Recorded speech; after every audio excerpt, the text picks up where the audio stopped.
नमस्कार, स्वागत है आप सभी का देवभूमि समाचार में। मैं हूं आपके साथ सुनील चौहान। अब होते हैं रूबरू आज की महत्वपूर्ण खबरों के साथ।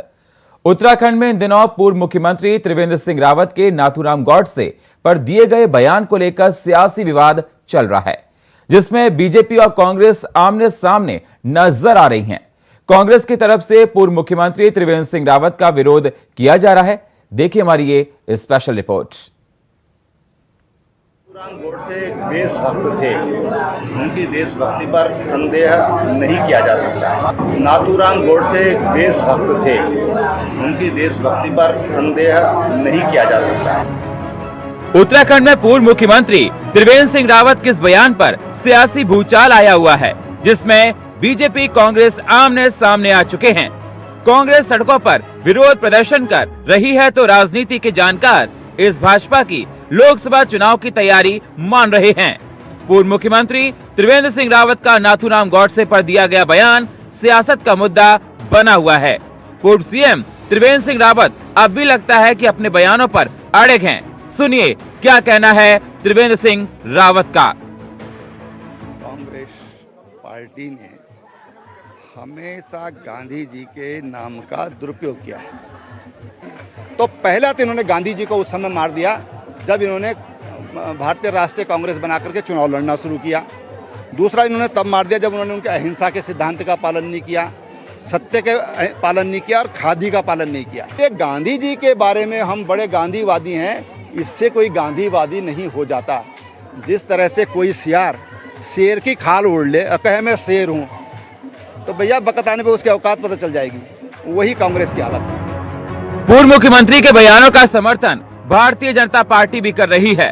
भारतीय जनता पार्टी के विधायक विनोद चमोली की माने तो कांग्रेस को अब ये बताने की जरूरत नहीं है कि गांधी जी भाजपा के लिए क्या मायने रखते हैं, मगर कांग्रेस है जो कह रही है कि बीजेपी अपने ऐसे बयानवीर नेताओं पर लगाम नहीं लगाती है, तब तक कांग्रेस का विरोध प्रदर्शन जारी रहेगा। देखिए, जहां तक मैं समझता हूं कि मीडिया ने भी पूरा सच नहीं दिखाया है, क्योंकि जो पूरा विषय था वो मीडिया में नहीं आ पाए। कुछ उसके एक पार्ट को लेकर ये सब मामला चल रहा है, लेकिन गांधी जी का स्थान भारतीय जनता पार्टी के लिए क्या है ये कोई बताने की आवश्यकता नहीं, सब जानते हैं। हमारी जो पंच निष्ठाएं हैं, जिन सिद्धांतों पर भारतीय जनता पार्टी चलती है, उसमें गांधीवादी समाजवाद भी एक निष्ठा है जो हमारे संविधान का हिस्सा है, भारतीय जनता पार्टी के संविधान का हिस्सा है। तो ये समझना चाहिए कि जिस पार्टी के सिद्धांत में ही गांधी जी को स्थान दिया गया हो, वो गांधी जी के विरोधी कैसे हो सकते हैं। ये दुर्भाग्य है कि हमारे देश के सत्ताधारी पार्टी के मुख्य लोग हैं जो वो राष्ट्रपिता महात्मा गांधी के हत्यारों का महिमामंडन करने का काम कर रहे हैं, महात्मा गांधी की शहादत को, उनके योगदान को अपमानित करने का काम कर रहे हैं। हम इसके कड़े शब्दों में निंदा करते हैं और आज हमने जो विरोध प्रदर्शन है, जो गॉडसे के समर्थक हैं जो इस समाज में, जो उनका विरोध प्रदर्शन है, केवल उनको आईना दिखाने के लिए आज विरोध की शुरुआत मात्र है। और आने वाले समय में हम और तीव्रता के साथ और हर जगह इन लोगों का विरोध करने का काम करेंगे। मारने वाला व्यक्ति, सरेआम कत्ल करने वाला व्यक्ति असंवैधानिक कहा जाएगा। और ऐसे व्यक्ति के विषय में यदि उत्तराखंड के पूर्व मुख्यमंत्री ये कहें कि वो देशभक्त है, तो इससे भारतीय जनता पार्टी की देशभक्ति वाली बात पर भी प्रश्न चिन्ह खड़ा होता है। बयान पर सियासत तूफान थमने के आसार कम लगते हैं, क्योंकि त्रिवेंद्र अपने तर्क गिनवा रहे हैं और कांग्रेस इसे गांधी का अपमान और बीजेपी के गॉडसे प्रेम का हकीकत बता रहे हैं। ऐसे में गॉडसे बनाम गांधी पर उत्तराखंड की सियासी तपिश कम होगी, आसार कम है। अभय कैथुरा, इंडिया वॉइस, देहरादून। पूर्व मुख्यमंत्री त्रिवेंद्र सिंह रावत के द्वारा नाथूराम गॉडसे को लेकर दिए गए बयान पर अब कांग्रेस का विरोध प्रदर्शन उग्र होने लगा है। पूर्व मुख्यमंत्री ने कहा कि आज भी कांग्रेस गांधी के नाम को बेच रही है और रोके उनके सिद्धांतों की हत्या कर रही है। पूर्व मुख्यमंत्री से बातचीत की हमारे संवाददाता अभय कैथुरा ने। पूर्व मुख्यमंत्री त्रिवेंद्र सिंह रावत जी जो अभी यूपी से महाजनसंपर्क अभियान का दौरा करके लौटे हैं 5 लोकसभा में दौरान, और इस दौरान जो उनकी बयानबाजी थी वो विपक्ष के लिए एक मुद्दा बनी। आज उसी पर विपक्ष घेराव करने बात करें हमारे साथ बातचीत करने के लिए। सर, आपके उस एक बयान से जो सियासत है वो बड़ी गर्म हुई है, चाहे उत्तराखंड हो या दिल्ली हो, सभी जगह बयानबाजी से कांग्रेस पार्टी ने हमेशा गांधी जी के नाम का दुरुपयोग किया है। देश की आज़ादी से पहले भी अगर देखेंगे आप तो पंडित जवाहरलाल नेहरू ने किस तरह से गांधी का दुरुपयोग किया। देश आज़ाद हुआ, गांधी जी भी उनके प्रेमी थे, तो देश जब आज़ाद हुआ तो गांधी जी ने एक बात कही, भाई देश आज़ाद हो गया है और कांग्रेस जो बनी थी, जो एक मंच है, इसमें सभी दलों के लोग, सभी विचारधाराओं के लोग, नरम दल, गरम दल, सब ने मिल करके देश की आज़ादी के लिए संघर्ष किया और देश आज़ाद हो गया। और इसलिए कांग्रेस को विसर्जित कर देना चाहिए, नहीं तो कांग्रेस का नाम का दुरुपयोग होगा। तो पहला तो इन्होंने गांधी जी को उस समय मार दिया जब इन्होंने भारतीय राष्ट्रीय कांग्रेस बना करके चुनाव लड़ना शुरू किया। दूसरा इन्होंने तब मार दिया जब उन्होंने उनके अहिंसा के सिद्धांत का पालन नहीं किया, सत्य के पालन नहीं किया और खादी का पालन नहीं किया। तो गांधी जी की जो जीवन की जो सबसे बड़ी सत्य, अहिंसा और खादी, जो जिस पर उन्होंने बहुत फोकस किया था, तो तीनों सिद्धांत उन्होंने छोड़ दिए। देश की आज़ादी के बाद कांग्रेस खत्म कर देनी चाहिए, उसको विसर्जित कर देना चाहिए, उसको भी वो भूल गए और आज तक उसका दुरुपयोग कर रहे हैं। इसलिए गांधी जी के बारे में हम बड़े गांधीवादी हैं, इससे कोई गांधीवादी नहीं हो जाता। जिस तरह से कोई सियार शेर की खाल ओढ़ ले और कहे मैं शेर हूँ, तो भैया वक़्त आने पे उसकी औकात पता चल जाएगी। वही कांग्रेस की हालत है। सर, आपने स्पष्ट कहा था कि गांधी जी की हत्या से वो सहमत नहीं है जो उन्होंने किया, लेकिन देशभक्त है, लेकिन कांग्रेस फिर वही चीज़ हो रहा है। ये भारत की सोच है, हमने कभी भी हिंसा पे विश्वास नहीं किया। ये हमको गांधी जी ने दिया ऐसा नहीं है, उससे पहले हमारे देश में अहिंसा के पुजारी हुए। भगवान बुद्ध ने तो अहिंसा पर ही सारा काम किया। तो ये हमारे रग में, हमारे खून में है। हम हिंसा को हमने कभी सहमति नहीं दी, हिंसा को कभी हमने अच्छा नहीं माना। लेकिन अगर कोई हिंसा करता है तो उसका जवाब कैसे दोगे? सर, आज जो ये विरोध कर रहे हैं, कह रहे हैं हम आपके घर का घेराव करेंगे, चाहे ये भी गांधी जी की विचारधारा के खिलाफ है। गांधी जी ने कभी नहीं कहा कि किसी के घर का घेराव करो। गांधी जी ज़्यादा ज़्यादा क्या करते थे कि वो सत्याग्रह पे कहीं धरने पर बैठ जाते थे, पर किसी के घर के आगे नहीं बैठे। कभी देख लीजिए, आप पूरा इतिहास पढ़ लीजिए। अगर ये, मैं भी इतिहास का छात्र रहा हूँ, एक बार गांधी जी ने किसी के घर के आगे जाके धरना देने की बात भी की होगी, और इसलिए ये फिर गांधी की हत्या कर रहे हैं। क्या सर ये त्रिवंश के नाम से फिर घबराने लग गए? नहीं, अब ये तो मैं नहीं जानता भैया, मेरे नाम से मेरे पे कोई सींग तो लगे नहीं है कि कोई मुझसे घबरा जाए या कोई मैं वैसा कोई बड़ा भारी भरकम वैसा जानवर भी नहीं हूँ कि जो मुझसे कोई डरे। अब देख लो ना, चारों तरफ हमारे कार्यकर्ता खड़े हैं, तो पहले तो यही डरते बेचारे। इसलिए कोई मुझसे घबराए मैं ऐसा नहीं मानता। लेकिन हाँ, वो गांधी जी की बार बार हत्या कर रहे हैं। पूर्व मुख्यमंत्री त्रिवेंद्र सिंह रावत जी, जिनका साफ तौर पर कहना है कि कांग्रेस गांधी जी की हत्या कर रही है, पहले विचारों की हत्या की, अब उनके जो सिद्धांत है उन सिद्धांतों पर ना चलकर उनके फिर मान करने का काम कर रही है। लेकिन त्रिवेंद्र सिंह रावत जी देशभक्त हैं और वो आज भी इतिहास को जानते हैं। कैमरामैन नथुना साथ अभय कैंतुरा, इंडिया वाइज, देहरादून। देहरादून में कांग्रेस प्रदेश अध्यक्ष करण महरा को 1 साल का समय अध्यक्ष पद को होने जा रहा है। आपको बता दें, अभी तक उन्होंने अपनी टीम की घोषणा नहीं की है, जिसको लेकर करण महरा को फ्लॉप अध्यक्ष तक बताया जा रहा है। वहीं कांग्रेस के प्रदेश उपाध्यक्ष मथुरा दत्त जोशी ने कहा कि जल्दी करण महरा अपनी नई टीम की घोषणा करेंगे, जो सबके सामने होगी। मैं उपाध्यक्ष रूप में काम कर रहा हूं, महामंत्री आपके काम कर रहे हैं, प्रभारी जिलों के अलग काम कर रहे हैं, जिलाध्यक्षों की घोषणा आपकी होगी, ब्लॉक अध्यक्षों की घोषणा होगी, पीसीसी मेंबरों की घोषणा होगी है। अब जल्दी ही आपको 1 महीने के अंदर अंदर प्रदेश की कमेटी भी आपके सामने आ जाएगी। 1 महीने का समय आप और दीजिए। कर्णप्रयाग में बीजेपी की तरफ से केंद्र की मोदी सरकार के 9 साल पूरे होने के मौके पर आयोजित महाजनसंपर्क अभियान के तहत कार्यक्रम का आयोजन किया गया, जिसमें कर्णप्रयाग में अनुसूचित जाति बस्ती गांधीनगर में लोगों को मिलकर मोदी सरकार के 9 सालों की जन कल्याणकारी नीतियों के बारे में बताया गया। बीजेपी के जिला अध्यक्ष गणेश शाह की अध्यक्षता में आयोजित जनसंपर्क अभियान के तहत आयोजित कार्यक्रम में प्रदेश संगठन महामंत्री अजय कुमार ने कार्यक्रम को संबोधित करते हुए कहा कि बीजेपी की सरकार में अनुसूचित जाति वर्ग के हर व्यक्ति को सरकार की प्रत्येक योजनाओं का लाभ मिला है। बीजेपी की सरकार किसी व्यक्ति विशेष या जातीय आधारित राजनीति नहीं करती है, बल्कि बीजेपी सभी वर्गों को एक साथ जोड़कर एक अतुल्य भारत का निर्माण करती है।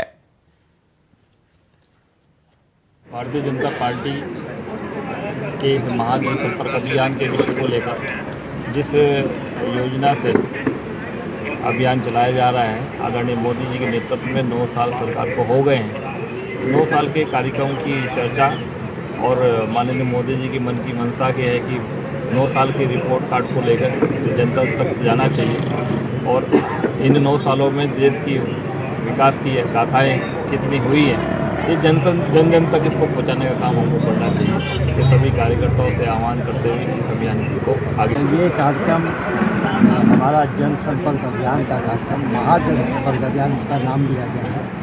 30 मई से 30 जून तक का कार्यक्रम है।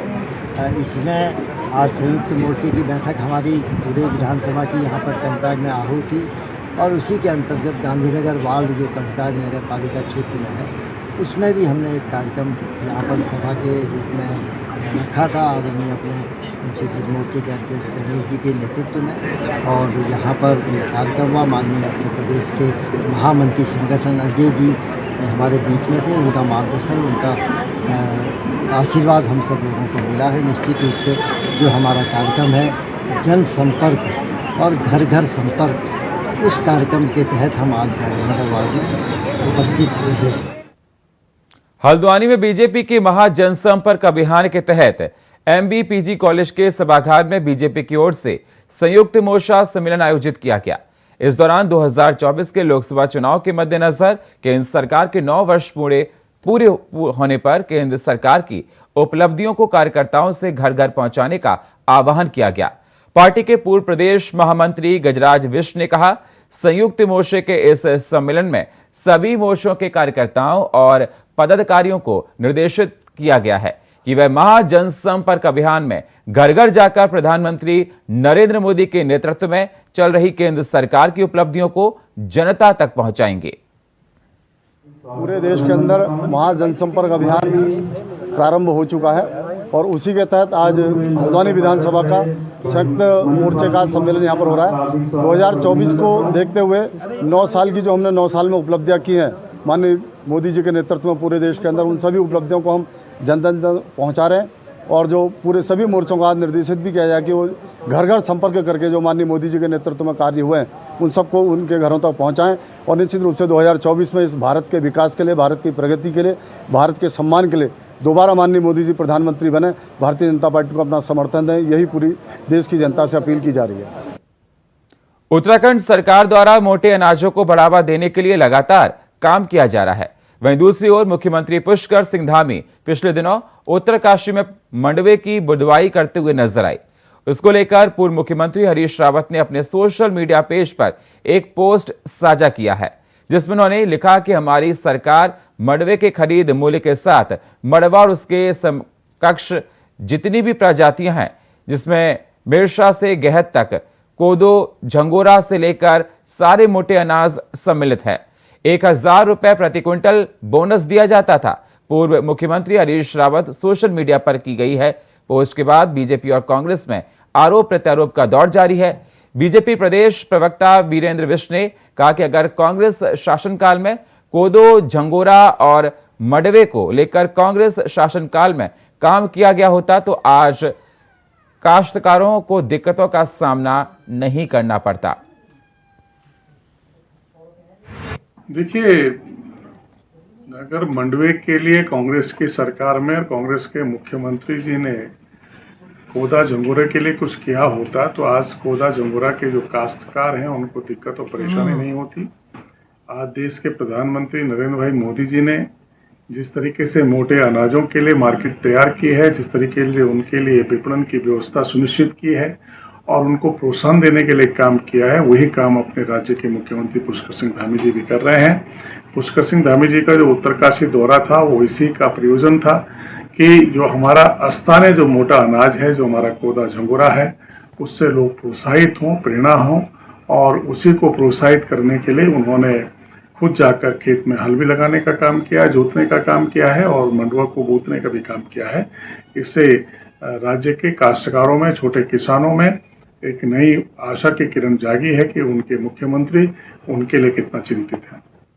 कि भारतीय जनता पार्टी जो मोटे अनाज की बात कर रही है, अगर वो हरीश रावत जी की सरकार के दौर में किए गए कार्य जो उत्तराखंड की नकदी फसलों के लिए हरीश रावत जी ने किया, अंतर्राष्ट्रीय स्तर पर उनको पहचान दिलाने का प्रयास किया था, अगर उन्हीं की नीतियों को आगे बढ़ाती तो निश्चित तौर पर उत्तराखंड की खेती किसानी को भी लाभ होता और सरकार की भी वाहवाही होती। लेकिन सरकार जो है अपने नए मापदंड लेकर के आई है और बात तो जरूर हो रही है मोटे अनाज को बढ़ावा देने की, लेकिन सरकार के पास उसके लिए कोई दूरगामी नीति नहीं है, कोई व्यवस्था नहीं है।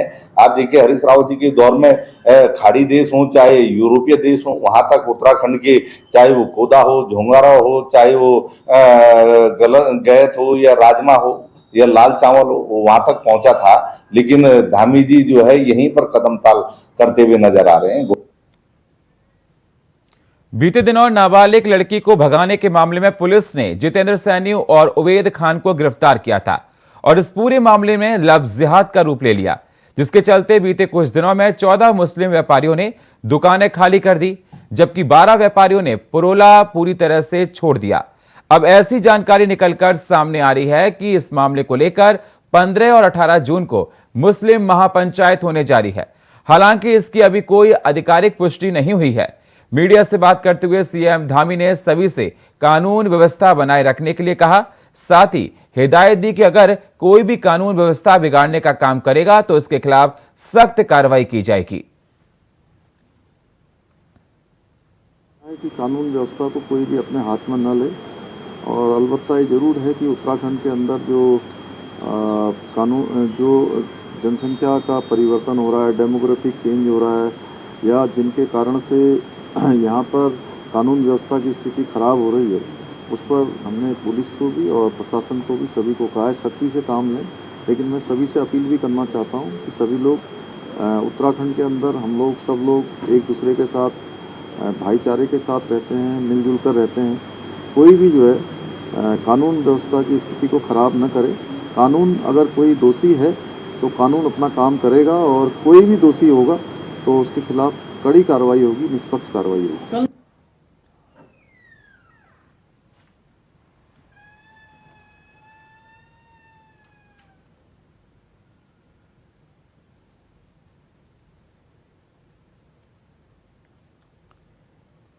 तो देखा जा रहा है कि सीएम धामी ने सख्त निर्देश दिए हैं कि जो नियमों को पालन नहीं करेगा उन पर सख्त कार्रवाई की जाएगी। उत्तराखंड की चारधाम यात्रा जोरों पर चल रही है। आपको बता दें चेक पोस्ट चारधाम यात्रा के रास्तों पर कनेक्टिविटी नहीं थी, जिससे ट्रिप और ग्रीन कार्ड को लेकर चारधाम यात्रियों को दिक्कतों का सामना उठाना पड़ता था। वहीं परिवहन अधिकारी सुनील शर्मा का कहना है कि हमारी जितनी भी चेक पोस्ट हैं वह हाईटेक चेक पोस्ट हैं, जिनमें सबसे बड़ा चैलेंज यही था कि वहां पर वाईफाई कनेक्टिविटी नहीं थी और कहा कि ग्रीन कार्ड और ट्रिप कार्ड में कोई परेशानी ना हो, इसके लिए हमारे विभाग ने नए सर्वर IDTR में इंस्टॉल किए हैं, जिससे साइट में हैंग होना और स्लो स्पीड की समस्या को दूर किया गया है। जैसे मैंने आपको बताया हमारी जितनी भी चेक पोस्टें हैं वो हाईटेक चेक पोस्टें हैं। जो उसमें सबसे बड़ा चैलेंज था वो ये था कि वाईफाई कनेक्टिविटी नहीं थी, क्योंकि चेक पोस्टें दूर थी। उस वाईफाई कनेक्टिविटी के लिए हमने प्राइवेट ऑपरेटर्स से बात करी और उनके द्वारा एक स्पेशल लाइन डाली गई हम चेक पोस्टों को ज्वाइन करने के लिए, और उस लाइन के माध्यम से हम लोगों ने वहाँ वाईफाई लगे हुए हैं और उनकी स्पीड भी हमने लगभग 150 Mbps की स्पीड हम दे रहे हैं, जिससे कि तुरंत कनेक्ट होता है। इसके साथ साथ हमारी ग्रीन कार्ड और ट्रिप कार्ड साइट पर कोई परेशानी ना आए, उसके लिए इस बार हमारे विभाग की तरफ से नए सर्वर ITDA में इंस्टॉल किए गए हैं। उन सर्वर को ना सिर्फ कॉन्फ़िगर किया गया है बल्कि इस तरह से इंटीग्रेट किया गया हमारे सिस्टम में कि कोई भी आदमी हमारी ग्रीन कार्ड और इसकी साइट पर लॉगिन करता है तो उसका बहुत अच्छी स्पीड मिले और साइट में हैंग होना या स्लो होने की समस्या ना रहे।